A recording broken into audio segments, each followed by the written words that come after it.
Number 8, tetraphobia. Is it the fear of Tetris? I don't think so. Moving now, well and truly closer to the ranks of the weird and wonderful. Tetraphobia is the irrational and altogether building fear of the number 4. Needless to say, those suffering from this particular condition will likely face at least one birthday every 10 year that will not be to their liking. They're scared of the number 4. Why? Wait a minute. With a certain date in their fifth decade, bringing about 12 months in their own personal hell. What? Why is it 4? Why is that? Why isn't it like? I'm sure there's a lot of numbers out there. Why is there a common fear of 4?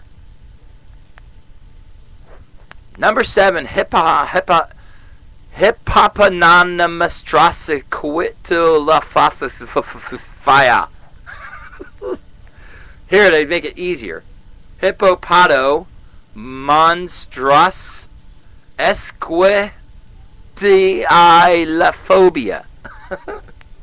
My personal favorite now, and in no way for reasons of unkindness. Those behind the naming of, I'm not even going to try to say it again, really must have been playing a joke on the world.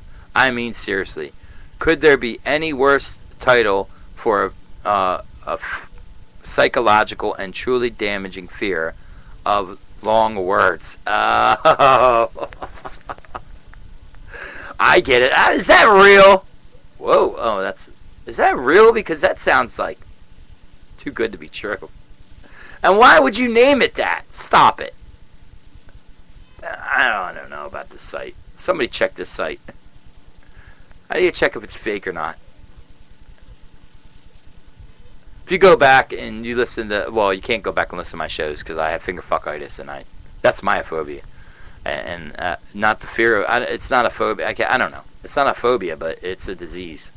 It's called finger fuckitis, and I finger fuck everything, and I don't have any. But if you've followed me throughout my wannabe career, you would see that every new site I find, I kind of doubt at first, and then whether it's true or not, I just wind up learning to embrace it. But I just that sounds too convenient. And why would they call it long?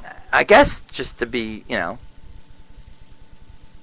I don't know why they name these the names they do. Half the time they don't make any sense. The word oinkophobia. Now that should be oikophobia. Oinkophobia. Shouldn't that be like in a goddamn spelling bee?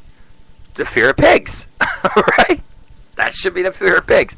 Another example, now often quoted by those who are a little concerned of their domestic role becoming permanent, or are perhaps just a little bored.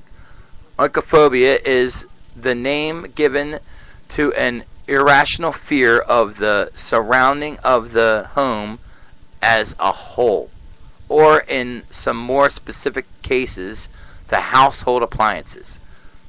Needless to say, settling down with such a person in a domestic capacity can prove rather difficult, unless, of course, you have a penchant for living with no mode cons at all, or perhaps in a tent.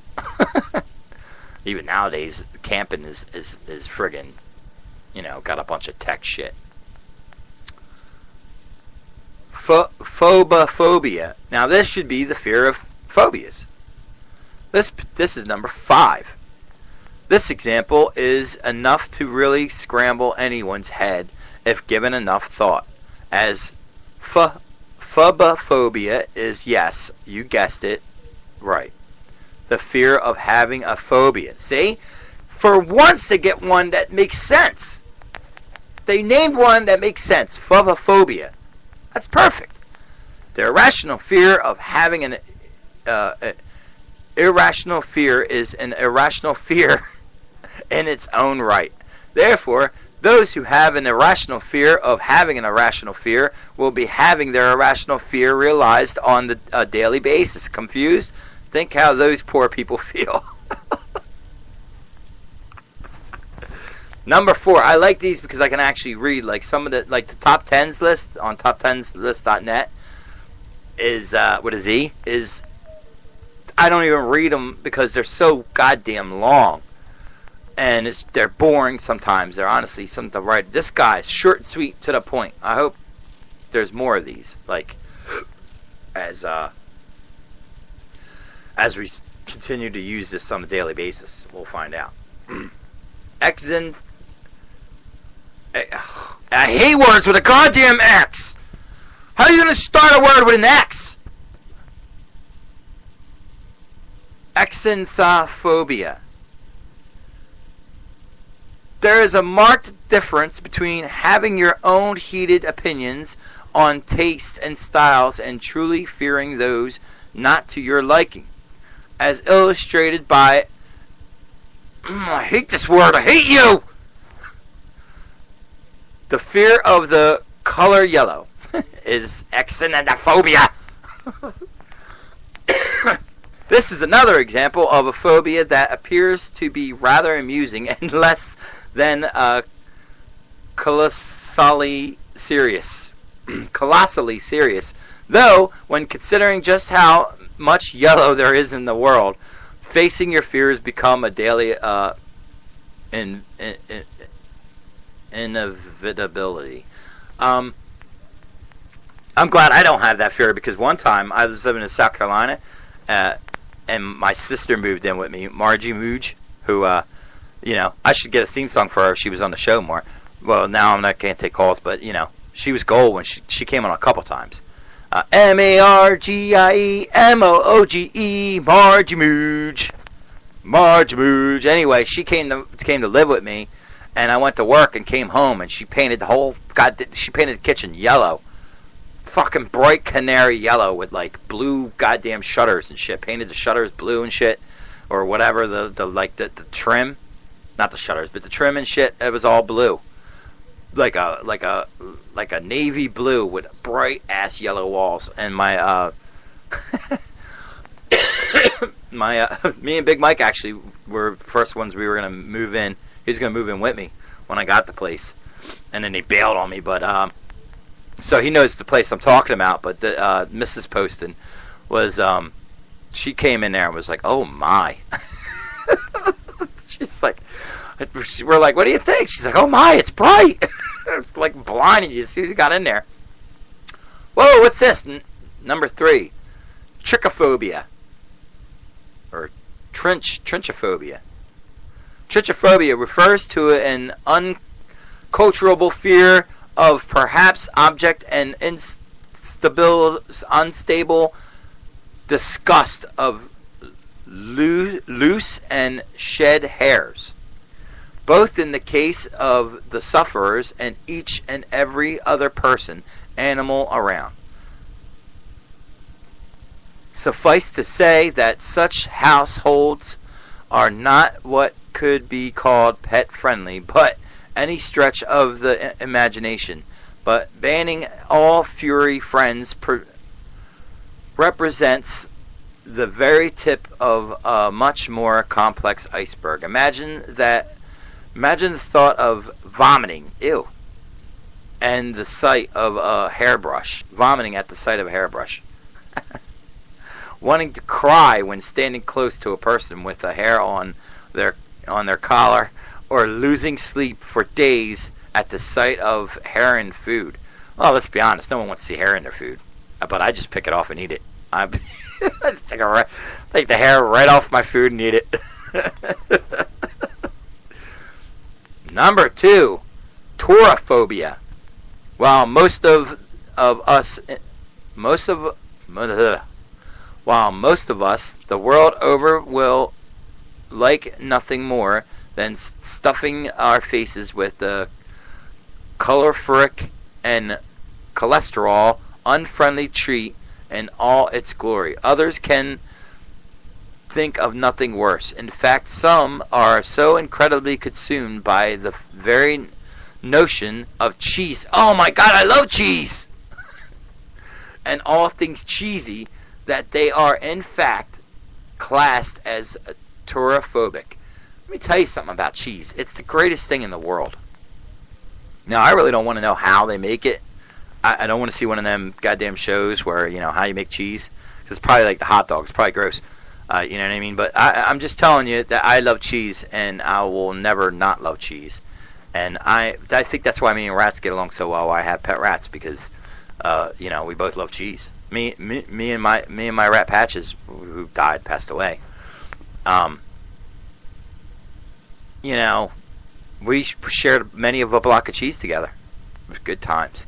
The official moniker for an irrational fear of cheese. So the question of severity is, in the case, debatable, as it is, of course, not entirely unthinkable to go a day, week, or even a lifetime without consuming face-to-face with a steaming plate of bride. And we will get to number one right after I find out what the fuck's beeping. Oh, it's Kimmy. Hey, what's up? Not much, Kimmy.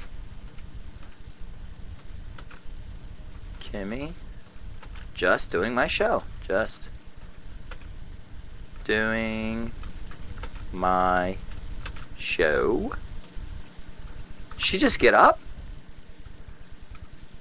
Did you just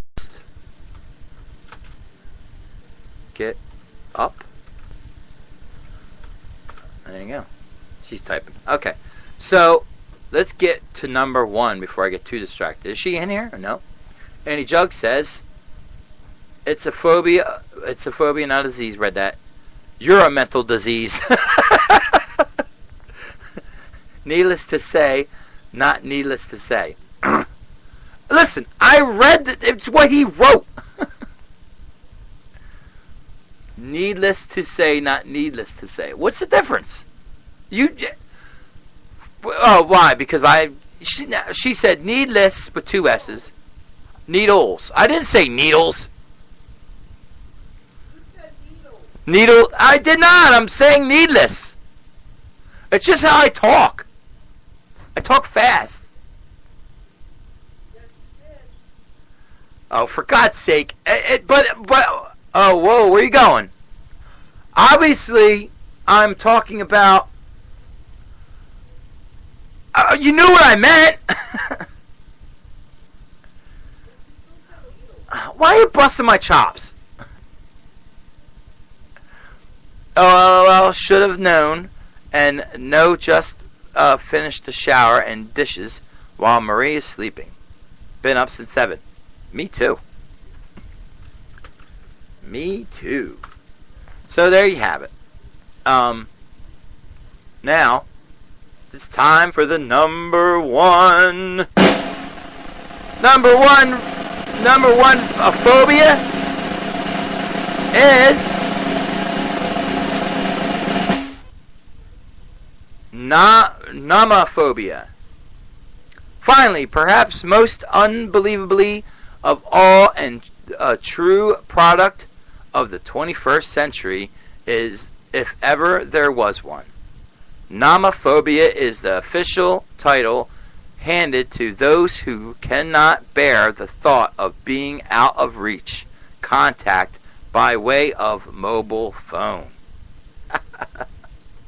A recent study carried out by a top UK research firm concluded that well over 50% of all mobile users today feel somewhat anxious and entirely uncomfortable when for one reason or another they cannot use their mobile phone. Whether though lost battery issues, depleted credit, or anything else of a similar nature, some are so massively and